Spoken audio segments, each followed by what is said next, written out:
कल 28 अप्रैल को 9th class के विज्ञान का पेपर है। याद रखना मेरे बच्चों, कल का पेपर 7:45 है, 11 बजे नहीं है, 11:30 बजे नहीं है, 7:45 पर पेपर स्टार्ट हो जाएगा।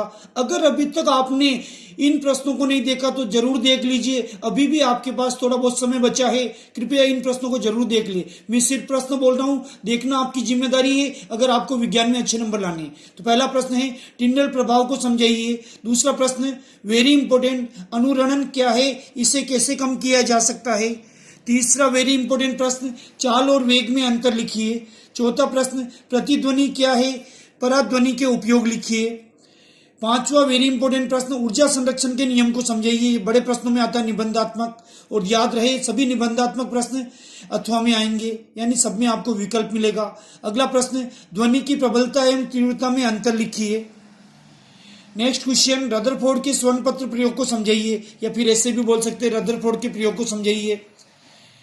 अगला प्रश्न तंत्रिका कोशिका न्यूरॉन को सचित्र समझाइए। इसका चित्र जरूर आता है, निश्चित रूप से आता है, एकदम पक्का कर ले मेरे बच्चों, इसको न्यूरॉन भी कहते हैं।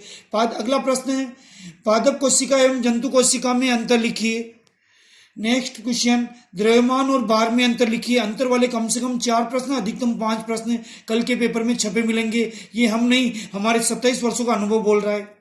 अगला प्रश्न है समस्थानिक किसे कहते हैं। हाइड्रोजन के 3 समस्थानिक के नाम लिखिए और समस्थानिकों के उपयोग लिखिए।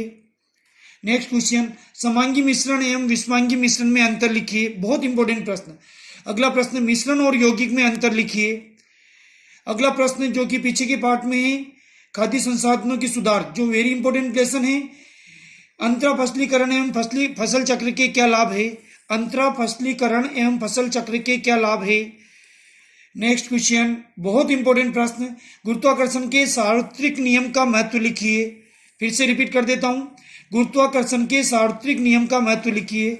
अगला प्रश्न है पशुपालन के क्या लाभ है, या पशुपालन के क्या क्या लाभ है। नेक्स्ट प्रश्न देख लीजिए पादप तथा जंतु कोशिका का नामांकित चित्र बनाकर समझाना है।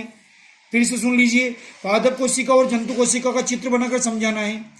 अगला प्रश्न ऊर्ध्वपातन किसे कहते हैं, सचित्र समझाइए। कुछ पदार्थों को गर्म करने पर ठोस अवस्था से सीधे गैस में बदल जाते हैं, इस क्रिया को ऊर्ध्वपातन कहते हैं। इसके उदाहरण है नौसादर कपूर, अमोनियम क्लोराइड। इसको सचित्र चीनी मिट्टी की प्याली वाला चित्र बना के समझाना है। सेकंड लास्ट क्वेश्चन 19वां प्रश्न प्रणोद तथा दाब में अंतर लिखिए। फिर से रिपीट कर रहा हूं, प्रणोद तथा दाब में अंतर लिखिए। ये प्रश्न जरूर देख के जाना मेरे बच्चों। लास्ट क्वेश्चन है केंद्रक की संरचना का सचित्र वर्णन करिए। फिर से रिपीट कर रहा हूं अंतिम क्वेश्चन को, केंद्रक की संरचना का सचित्र वर्णन कीजिए। इन प्रश्नों को जरूर दोहराइए, निश्चित रूप से आपके बहुत अच्छे नंबर आएंगे। अभी भी समय है, समय का सदुपयोग करिए। आज पूरा समय सिर्फ और सिर्फ विज्ञान की पढ़ाई में लगाइए। बहुत बहुत धन्यवाद।